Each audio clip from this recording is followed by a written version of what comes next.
noite, eu sou o João Reis, esta é a Maria Mesquita, exatamente, obrigado. E hoje vamos falar sobre um tema super atual, que é, por um lado, a crise económica, que tem feito a recente descoberta que afinal há dinheiro, e como é que isto se enquadra na agenda pela justiça climática. Maria, queres começar a contar o que é que se tem passado nas nossas economias, com o nosso dinheiro? Sempre nos tem sido contada esta história de que não há dinheiro, que os Estados não têm dinheiro.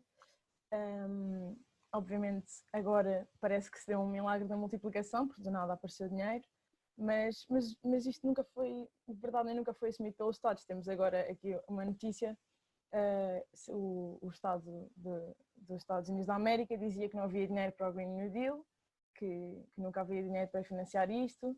Foi dito, temos aqui outra notícia, sempre a dizerem que não havia dinheiro e que estas mudanças e todo o tipo de medidas sociais exigiriam sacrifícios gigantes por parte das pessoas, porque os Estados não tinham dinheiro para financiar. Na Grécia também diziam que não havia dinheiro para salvar o Estado, foi cortado o dinheiro, o Banco Central cortou o dinheiro, foram impostas medidas de austeridade, pronto. Depois passamos a outra notícia em que agora, de repente, parece que há dinheiro. O Trump vem financiar, vem injetar ai, credo, desculpa. O Estado vem injetar na economia 2 trillions, que em Portugal é 2 bilhões, e não chegando isto, a seguir, vem dizer que afinal ainda precisamos de mais 2 bilhões. Ou seja, num estado de crise que não tinha dinheiro para o Green New Deal, agora, de repente, temos 4 bilhões de euros para injetar nas empresas. Na Alemanha aconteceu o mesmo, também diziam que não havia dinheiro e agora, de repente, 1,1 bilhão de euros para injetar nas economias devido à crise do coronavírus. Em Inglaterra, dá-se outro acontecimento que estão a imprimir dinheiro. O Banco Central está a imprimir dinheiro diretamente para a economia. O mesmo está a passar em vários países pelo mundo fora, incluindo no Banco Central Europeu, que também está a imprimir dinheiro. João, queres desenvolver agora? Sim, isto é uma parte. Sim, isto é uma parte muito interessante. É no que se refere especialmente ao que nós chamamos o Banco Central, em que boa parte deste financiamento é garantido, em parte dele é dinheiro que é emitido pelos governos, depois o Banco Central cobre esses empréstimos, e outro dinheiro é diretamente posto pelo Banco Central, ou seja, no caso do Reino Unido, e que já não vai haver muita mediação, normalmente os bancos emprestam ao Estado e depois o Banco Central compra aos bancos essa dívida para ela ser mais fácil de ser gerida. O que vai acontecer agora, com a parte, especialmente com a notícia do Reino Unido, em que é muito explícita em relação a isso, é que deixa de haver intermediário e o Banco Central passa a financiar diretamente o Estado. Ou seja, tal é a verdadeira situação. Isto basicamente é a partir do momento em que o capitalismo está em perigo e que todo o business as usual está em perigo, existe essa necessidade enorme de voltar a pôr a coisa a funcionar o mais rápido possível e para isso já não existe qualquer constrangimento, os bancos centrais já são funcionais. Isto aqui também tem muito a ver com o que é que os bancos centrais são. De certa forma, eles têm um mandato, têm imenso poder, basicamente têm o poder de imprimir dinheiro, é o poder que eles têm, é uma coisa avassaladora, não se entrega a qualquer soberania. E depois, o que é que são as instituições? Basicamente, são as instituições em que formalmente é dado um mandato, em que se diz eles têm um mandato de, por exemplo, o FED, o mandato é de controlar a inflação e manter o pleno emprego. No caso do Banco Central Europeu para a Europa, é manter a inflação controlada. Ou seja, isto é como eles são fundados, isto é como é declarado, mas quando vamos ver a história, como é que estas instituições agem na realidade, é um bocadinho diferente. E podemos ver, existem vários casos, por exemplo, já nos anos 70, no final dos anos 70, na Alemanha Ocidental, a República Federal, à altura, um Banco Central tinha um governo do Partido Social Democratas em que não lhe agradavam muito as políticas deles, as indicações destes, e simplesmente engendraram uma recessão, a partir não vou entrar aqui em detalhe como é que estes mecanismos funcionam, mas através do corte de dinheiro na economia conseguiram engendrar uma recessão, basicamente fez esse governo perder essas eleições e sair para fora. E também isto vem muito explicado pela maneira como é que estes governos, são quase governos praticamente, como é que as administrações destes bancos centrais são montadas, especialmente nos últimos anos, nas últimas décadas, em boa parte imensos funcionários das Goldman Sachs desta vida, em boa parte também pessoas que estudaram em médias de escolas neoliberais dos Estados Unidos. E, por exemplo, os casos dos países europeus é um bocadinho diferente, porque formalmente o nosso Banco Central é o Banco Central português, mas ele responde ao BCE, na prática uma filial, tal como o Banco Central Americano, a Reserva Federal, também tem as suas filiais com, se não me engano, 13 distritos ou 12 distritos, se não estou em erro, basicamente é a mesma lógica.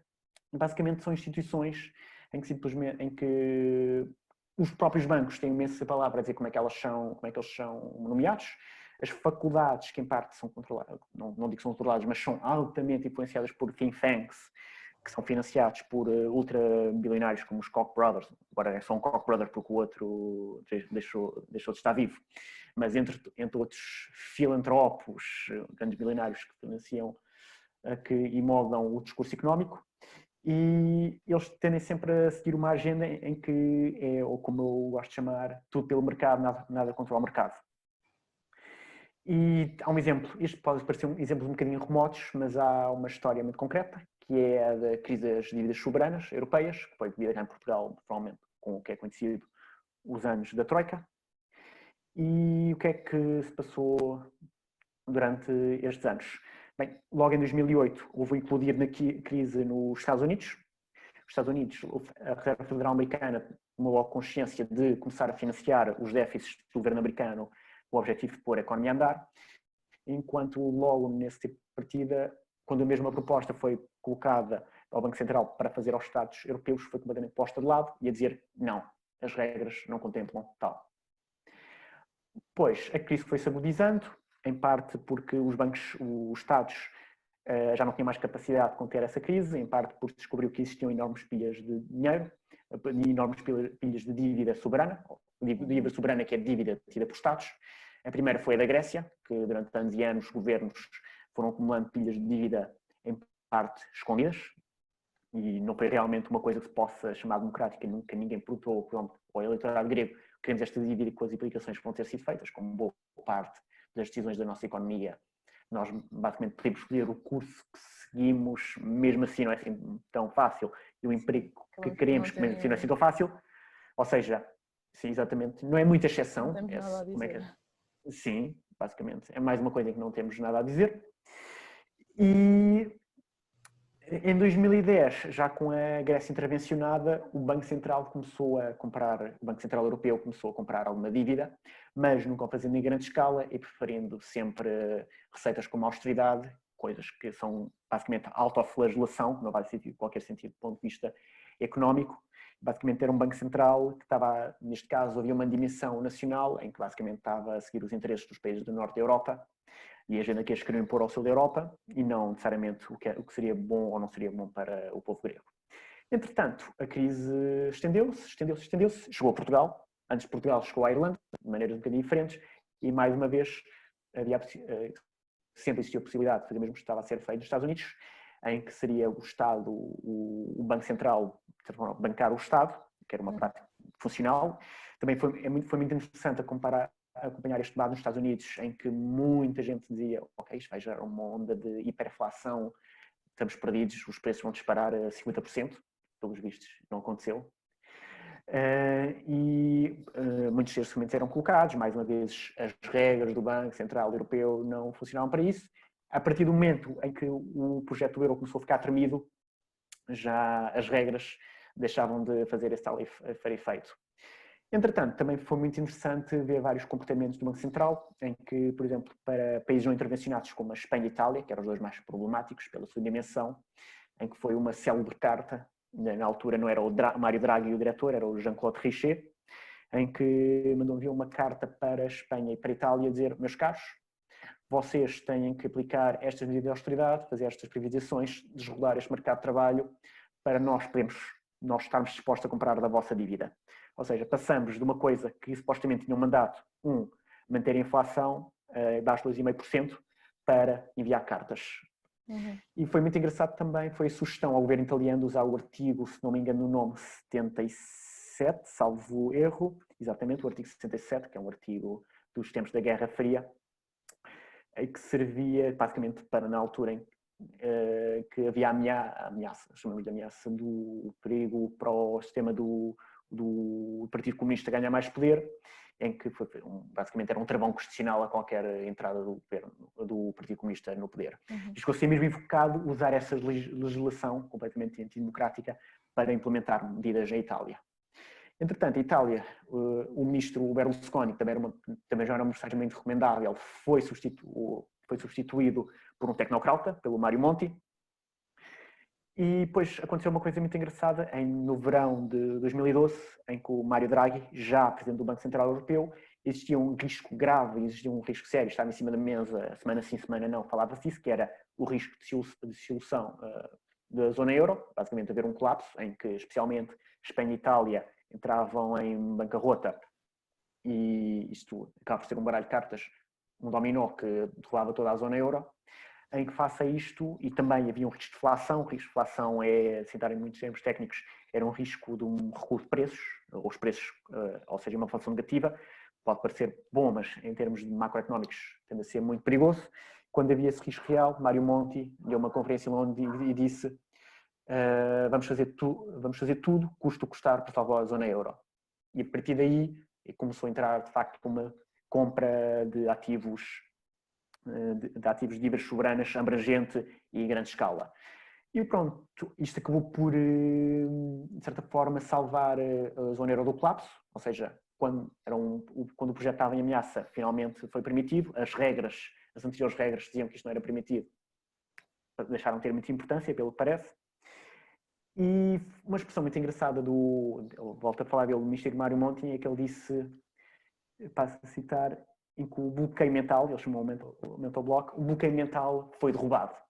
Ou seja, bloqueio mental, tudo o que era regras, tudo o que era restrições ao que se podia fazer, ao que não se podia fazer com a dívida, iam sendo... Um bloqueio mental. Sim, basicamente os bloqueios mentais foram sendo derrubados e as coisas foram-se facilitando. Depois, mais à frente, já referimos há pouco, entretanto, mas isto não dispensou que a austeridade continuasse a ser aplicada, que todos estes programas de dívida continuassem a ser condicionais de continuar a aplicar a austeridade. Entretanto, houveram eleições na Grécia e o Syriza, a plataforma de esquerda, ganhou, com um programa explícito de dizer: ok, esta decisão não está certa, o nosso país está sempre completamente devastado, desemprego, migração em massa, serviços públicos a cair pelos bocados, pessoas a ter de receber assistência social para sequer receber comida.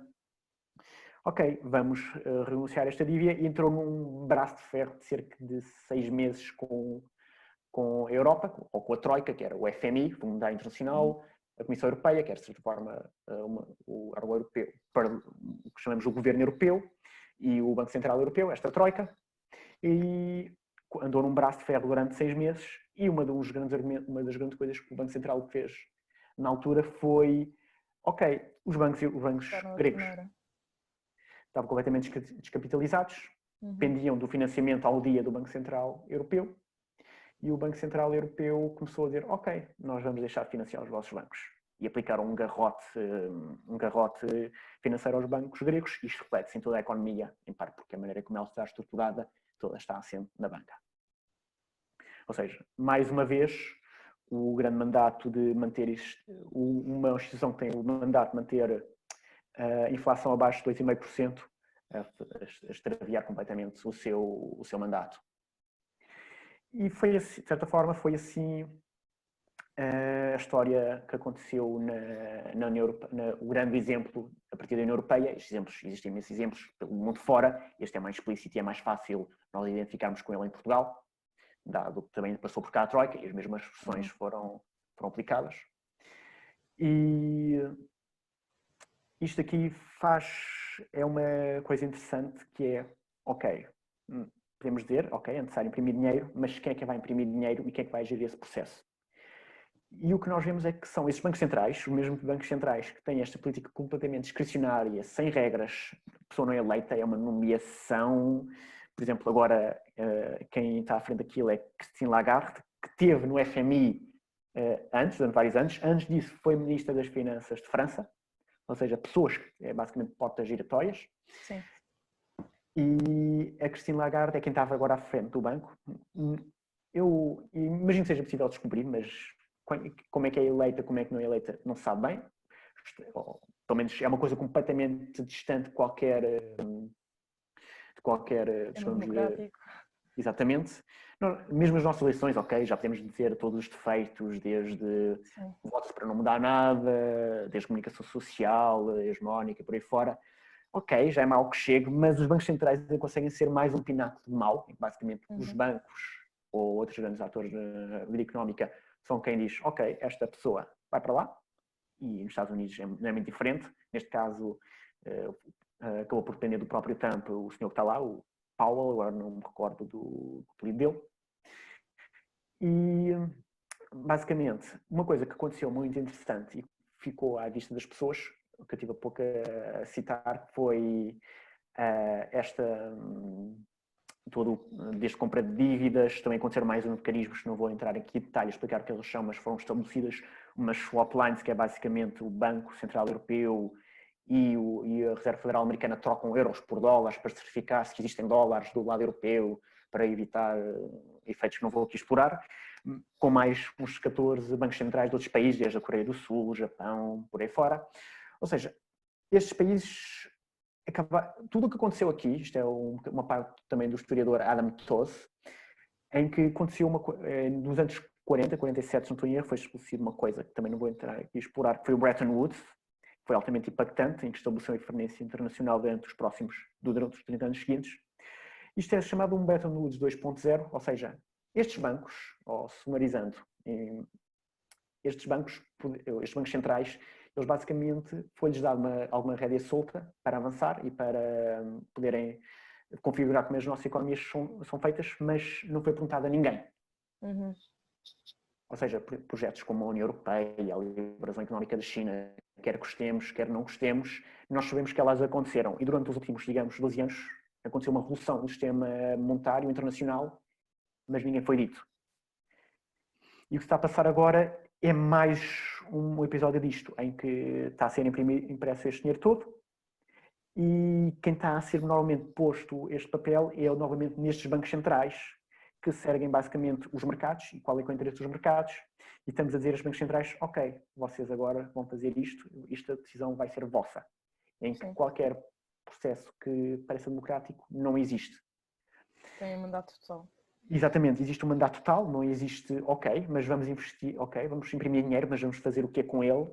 Existe umas certas linhas, mas não indica muito claro. Não é nada claro qual é que é a responsabilidade que eles têm, o que é que eles respondem, quais são as linhas, ok, mas será que já vais falar um bocadinho daqui a pouco dos empregos para o clima, o que é que seria uma agenda desse género, mas ok, então se quisermos investir noutra agenda, se não quisermos voltar ao business as usual, das nossas economias fósseis, das nossas economias ultraconsumistas, financiarizadas, exploradoras, se não quisermos voltar a isso, onde é que está a nossa palavra? Vamos imprimir dinheiro, é público, e onde é que existe a discussão sobre isto aqui? Portanto, acaba por ser um processo super preocupante. Neste momento, o Banco Central Europeu anunciou alguns problemas, mas ainda não nesta abrangência. Muita gente está a pedir que seja feito isso e provavelmente vai ter que ser feito, mas a direção que isto vai seguir não é clara e quando esta decisão não é clara e quando esta decisão é feita a portas fechadas, nós normalmente sabemos em que direção é que ela segue. E, por exemplo, mais um exemplo da Reserva Federal Americana é que ela agora pode investir numa coisa que se chama-se high yield. Isto é um eufemismo para dizer lixo financeiro. Empresas que, agora tem-se falado muito das transportadoras aéreas, provavelmente vão todas à falência, em que neste momento elas estão a sofrer as agências de rating, ouvimos muito falar quando foi a crise das dívidas soberanas, quando foi os tempos da Troika, elas estão a mandar todas essas empresas para o lixo, a dizer, ok, isto não é boa dívida, e o Fed está mandatado para poder investir nessas e colocar dinheiro nessas. Ou seja, é o extremo que isto chega. Por baixo por baixo da parede, por baixo da porta, são passadas, é que nem são regras, é completamente arbitrário, em que se diz, ok, vocês podem imprimir dinheiro como bem vos entender.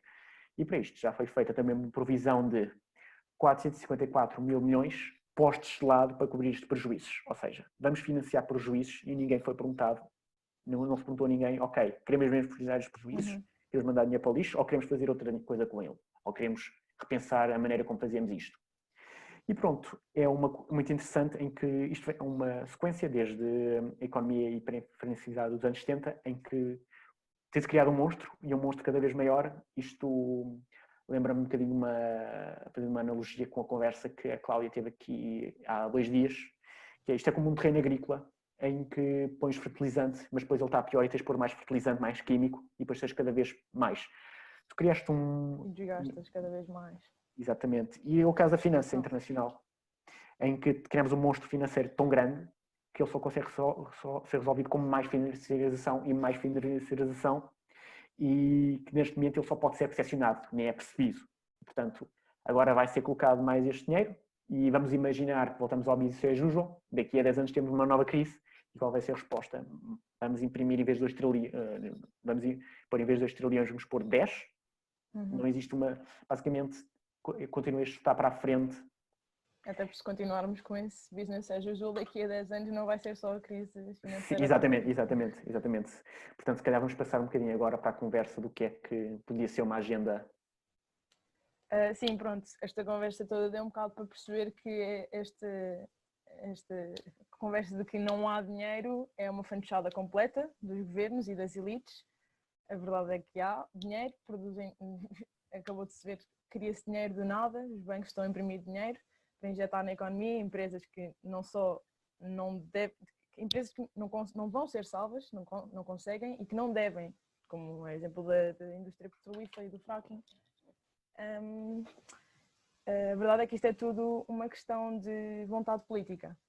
Obviamente que agora em tempos de crise, como é uma pandemia ou no tempo da guerra, ninguém iria achar um argumento válido o déficit financeiro para os governos não agirem e para não salvarem as pessoas.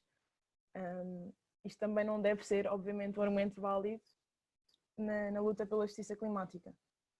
Nós temos uma campanha, chama-se a Campanha dos Empregos para o Clima, que basicamente é uma campanha que tem como objetivo uma transição energética justa e digna, não só em termos ambientais, como em termos sociais, porque sem justiça social não há justiça climática.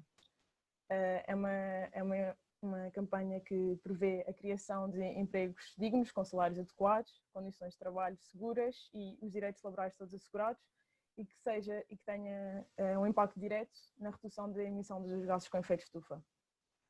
Em Portugal, por exemplo, existem cerca de 20 mil trabalhadores na indústria petrolífera.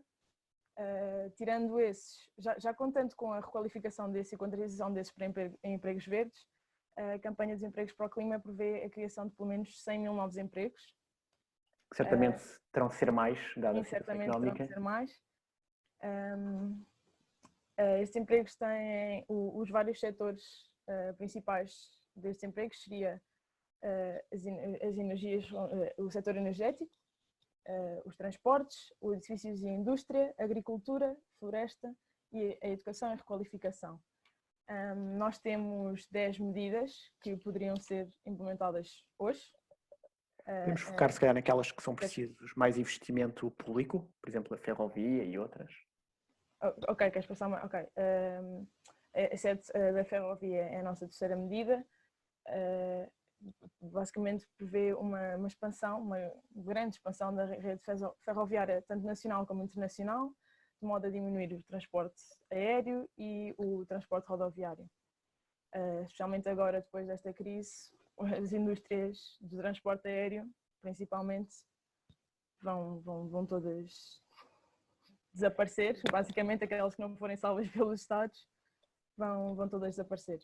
E fica a questão também, salvá-las para quê? Salvá-las para quê, exato. Esta medida ia, obviamente, implicar uma redução gigante na emissão de gases com efeito de estufa, porque sabemos do quão destrutivo é Depois temos também uma medida que prevê a expansão e a criação de uma a criação de uma empresa pública de transporte rodoviário, uma empresa nacional dedicada ao desenvolvimento de uma rede que teria desde bicicletas elétricas, transportes rodoviários elétricos públicos, desde o metro, os autocarros, uma rede que tem tudo elétrico, uma rede verde, empregos verdes, que nos diria o caminho mais rápido para ir ao sítio onde queremos ir, mais rápido, curto, mais barato, mais eficiente.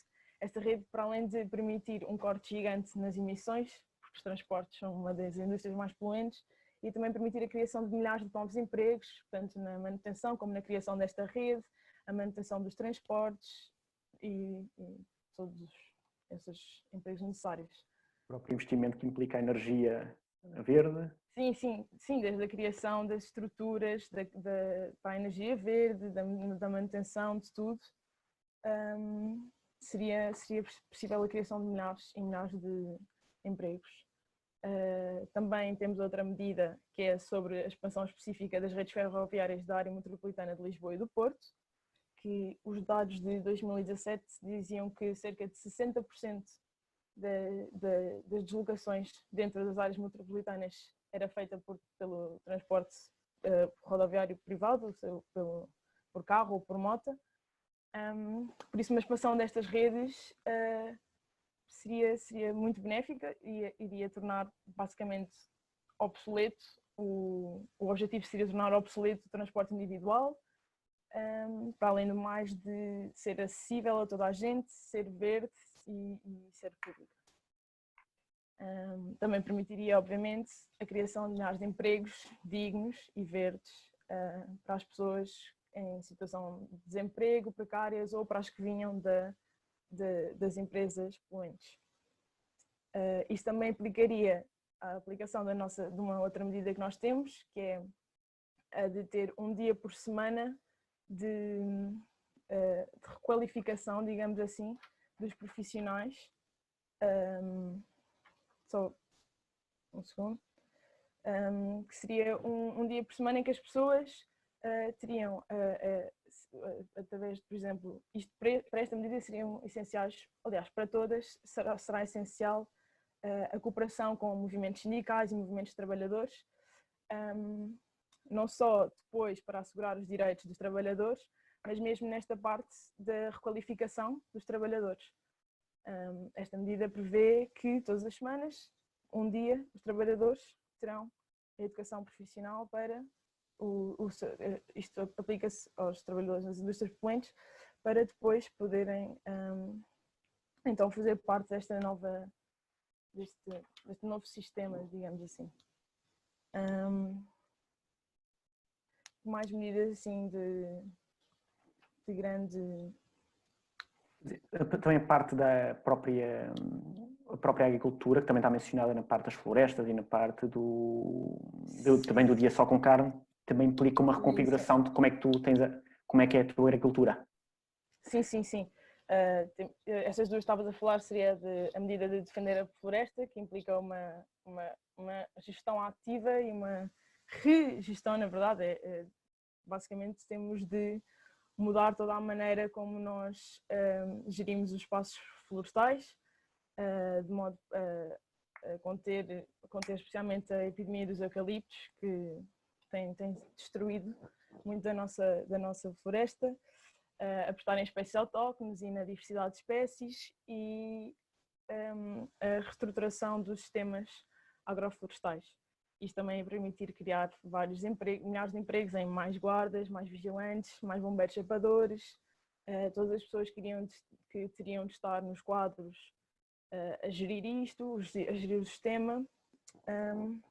Outra que estavas a falar também se enquadra assim um pouco nesta medida da floresta, era o dia sem carne, que é uma das nossas medidas, que é ter por semana um dia livre de carne nas cantinas sociais e públicas, com acompanhamento médico, com acompanhamento nutricional.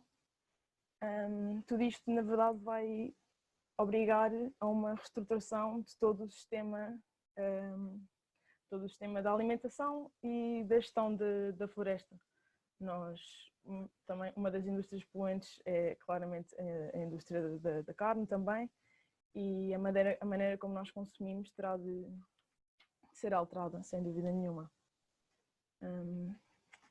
Acho que já passámos assim um bocado por todas as medidas. Sim, de expansão. Sim, diz. Certamente ela é um programa que está sempre a ser construído, e uma parte não necessariamente para o clima, mas se fala no clima, e quando se discute clima, é a parte da economia dos cuidados. A economia, sim. E que agora estamos a falar também especialmente por causa dos hospitais. Queres falar um bocadinho sobre... Então, a economia dos cuidados, basicamente nós temos o sistema reprodutivo e temos o sistema produtivo. O sistema produtivo seria tudo aquilo que é visível, que gera lucro, gera um produto, um lucro. O sistema reprodutivo é todo aquele que se passa mais normalmente assim dentro de casa, mais fechado para dentro, desde garantir a alimentação, ir às compras, limpar a casa, apoio emocional, apoio psicológico. Cuidar de doentes. Cuidar de doentes, cuidar dos idosos, a saúde. E normalmente toda esta economia dos cuidados é muito invisibilizada, especialmente, pronto, nós vivemos num sistema capitalista em que basicamente tudo o que não gerar lucro não existe, não conta. Agora é um excelente momento em que nós devemos efetivamente reconhecer isso, reconhecer a economia dos cuidados, que agora que estamos fechados em casa e estamos a perceber realmente, olhem, afinal o sistema de saúde é muito importante, afinal a comida não aparece assim do nada, afinal as nossas casas também não aparecem limpas do nada, afinal apoio psicológico também é preciso. Isto vem de basicamente, pronto, bem, o sistema que nós vivemos, para além de ser capitalista, é patriarcal e por isso acaba por acontecer que esta economia dos cuidados é maioritariamente atribuída às mulheres e normalmente quase sempre são também trabalhadoras precárias, em péssimas condições, sem segurança nenhuma no trabalho. São normalmente acabam por ser pessoas imigrantes e pronto, não têm segurança absolutamente nenhuma, são completamente inviabilizadas e é preciso também garantir uma transição justa para estas pessoas e é preciso garantir que há reconhecimento desta economia dos cuidados, porque sem a economia dos cuidados também não há economia nenhuma de produção, não existe, não é possível. É preciso que este novo sistema que vamos construir tenha por base reconhecimento da economia dos cuidados e também a distribuição e a cooperação, tanto entre o homem e a mulher, porque obviamente não é possível uma mulher que trabalha, que tem o mesmo trabalho em termos produtivos que o homem, depois tem de chegar a casa, tem de cuidar dos filhos, tem de lidar da casa, tem de fazer tudo, enquanto que, aliás, havia uma feminista que fazia uma piada que era uma mulher trabalhadora não consegue, para conseguir conciliar bem o trabalho dia a dia com o trabalho de casa, precisava de uma esposa. E então é um bocado para isto, não pode acontecer, porque o homem, obviamente, o homem clássico, aquela ideia normativa de o homem branco de estatura média, do europeu, que chega ao trabalho, chega à empresa, todo bonitinho, não sei o quê, depois vai para casa, vai cansado, vai com fome, vai tudo, mas depois no dia seguinte chega outra vez com as forças repostas. E isto acontece, esta reposição das forças acontece dentro de casa. E, portanto, esta é uma economia demasiado preciosa para ser demasiado... É necessária, é necessária. Portanto, também passa muito por aí. Certo, e, ou seja, tudo estamos a falar desde a configuração, a economidade, a ver... Estás-me a ouvir agora? Toda esta estrutura que é preciso acontecer, toda esta reconfiguração, chamamos assim, do que é preciso acontecer, é o diferente do que está a fazer. O que está a fazer é reerguer o que já estava e que estava a funcionar mal, que estava em direção crise em crise financeira, também esta história do Covid-19, em que a própria emergência de novas pandemias está associada à exploração agrícola completamente extrativista, desde como produzimos energia quando a consumimos, tudo isto implica uma reconversão total da maneira como é tudo consumido e produzido e por aí fora. Pensado. E É preciso, pensado, é sim. preciso mesmo uma mudança total de paradigma. Sim. E que passa por não... E quando tu estamos a falar destas forças enormes que é imprimir dinheiro, que de certa forma é uma coisa enorme, a origem do dinheiro quase, acaba por ser umas forças que na direção, a direção seguida é a direção que estas estão de acordo e neste momento as condições são para que a direção seja para restabelecer novamente esta economia fóssil, esta economia extrativista. Tal normalidade que eles falam sempre. Exatamente, esta absurdez das horas que trabalhamos. Por exemplo, também é interessante o John Maynard Keynes, o economista dos anos 30, que morreu nos anos 40, que dizia, esperava dali a 2 gerações o ser humano tivesse só de trabalhar 15 horas por dia, uma coisa assim, e continuamos todos a trabalhar 8 horas por dia, porque nunca houve esse repensar, nunca houve essa reconsideração da economia, em grande parte, ou deterministicamente, porque ela está direcionada e construída para o lucro. Se calhar então vou aqui espreitar umas perguntas, que acho que temos aqui uma... Eu não estou a ver, por isso tens de ver. Sim, eu consigo ver. Então, temos aqui uma do Ricardo Graça. Se o Portugal europeu está a imprimir dinheiro para dar aos países parceiros, porque é que depois o dinheiro vai ter depois devolvido e com juros? Sim, isto também tem a ver com a maneira como é que o Banco Central é todo construído. Primeiro, ele empresta a taxas baixíssimas, neste momento é praticamente zero, aos bancos comerciais.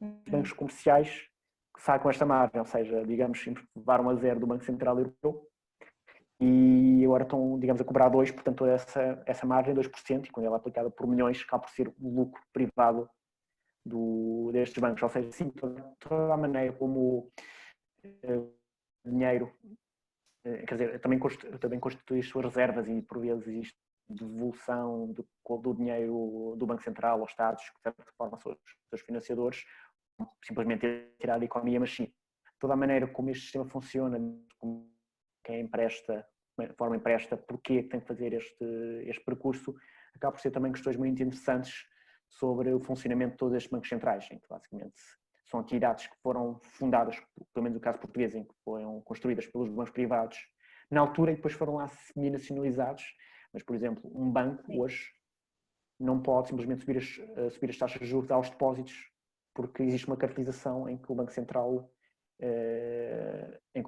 impõe, ok, tu não podes fazer concorrência aos outros bancos desta forma. Ou seja, o que chamamos de cartelização noutros setores e chama-se regulação no setor da banca. E sim, isto está associado a várias questões, como é que os bancos centrais estão construídos. Deixa eu ver se mais alguma. Ok, penso que não tenhamos mais perguntas. Ou não estou a conseguir vê-las. Não sei se queres fechar com mais alguma coisa, Maria.